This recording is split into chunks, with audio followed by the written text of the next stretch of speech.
साथियों नमस्कार। मैं हूं आपका दोस्त विदित त्यागी। एक बार फिर लाया हूं आपके लिए खुशियों का खजाना।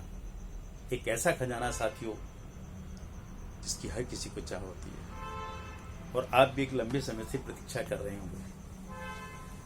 साथियों आज की इस कड़ी में जैसे कि मैंने आपसे बताया कि जब आप लक्ष्य निर्धारण करने चलते हैं तो निर्धारण करने के समय हमारा अधूरा विश्लेषण हमारी खुशियों को हमसे छीन लेता है और चाह करके भी हमें वो खुशियां हासिल नहीं हो पाती जिनके हम अपने लक्ष्य को तय करते हैं। और आज एक ऐसा ही विषय है कि मैंने आपसे चर्चा की थी कि आपके लिए स्वास्थ्य आवश्यक है, विचार करना, परिवार आवश्यक है, धन आवश्यक है, व्यवसाय आवश्यक है और आपका आध्यात्मिक क्षेत्र भी आवश्यक है। लेकिन इन सबसे कहीं ज्यादा मजबूत, कहीं सबसे ज्यादा आवश्यक अगर कोई चीज है साथियों तो वो है आपका समाज। यानी कि यदि आपने अपने लक्ष्य को निर्धारण करने से पहले अपने समाज के इस पहलू पर विश्लेषण नहीं किया तो साथियों आप जीत कर भी हार जाएंगे। और ऐसा अक्सर होता है। क्यों?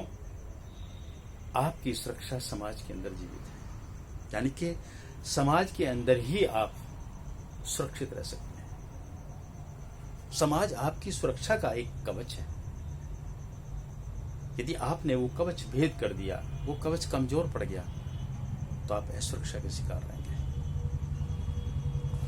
क्योंकि समाज एक ऐसी स्तंभ है, एक ऐसा बिंदु है जहां पर आपको ज्ञान का, सफलता का, सहयोग का, विकास का सीधा सीधा मुकाबला होता है। यानी कि प्रैक्टिकल रूप से आप इन चीजों को फेस करते हैं, उनके साथ आपको रूबरू होना पड़ता है। इसलिए ये सबसे महत्वपूर्ण पहलू है और इस पर आप विचार अवश्य करें। और जब इस पे विचार करने की बात आती है साथियों तो सिर्फ आपको कुछ मानक विचार करने होंगे, कुछ ऐसे विचार करने होंगे जो अत्यंत ज्यादा महत्वपूर्ण है। जिसमें सबसे पहला ये आता है कि आप ये विश्लेषण करें अपने लक्ष्य का कि जो लक्ष्य, जिस लक्ष्य की तरफ मैं बढ़ रहा हूं, जिसको मैं हासिल करना चाहता हूं, क्या उस लक्ष्य को हासिल करने की स्थिति में अथवा हासिल करने के बाद दोनों ही स्थिति में क्या मैं समाज को कुछ दे पाऊंगा,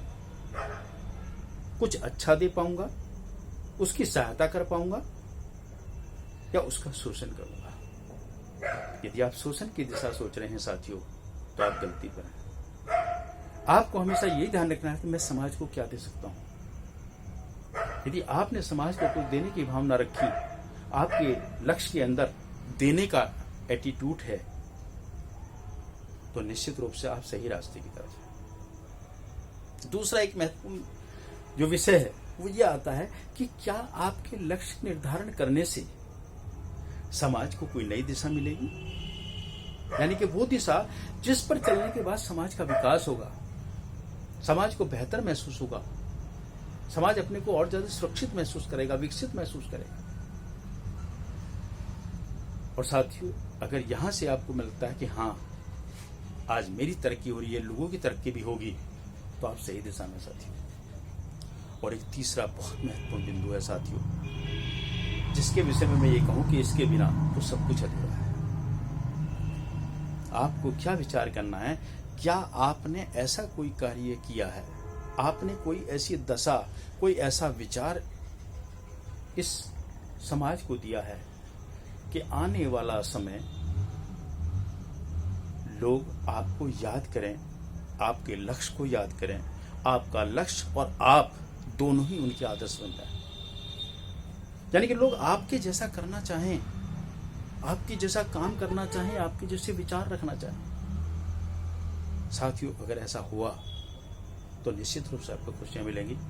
आपको हमेशा यह समाज जिंदा रखेगा। यह शरीर समाप्त भी हो जाएगा लेकिन आप हमेशा जीवित रहेंगे। यही विशेष बात है आपके लक्ष्यों की साथियों, और यही आपकी खुशियों का परम सुख है। इससे बड़ा कोई सुख नहीं है साथियों। तो मेरा आपसे निवेदन भी है और आपको एक सलाह भी है कि आप समाज को इग्नोर ना करें, उसे प्रायोरिटी पे लें, उसके बारे में विचार करें, अपने लक्ष्य की विवेचना करें, विश्लेषण करें। और अगर आप इन तीनों बिंदुओं की तरफ आपने विश्लेषण किया साथियों, तो आपके लिए कभी दिक्कत नहीं होगी। धन्यवाद। आज इतना ही। नमस्कार।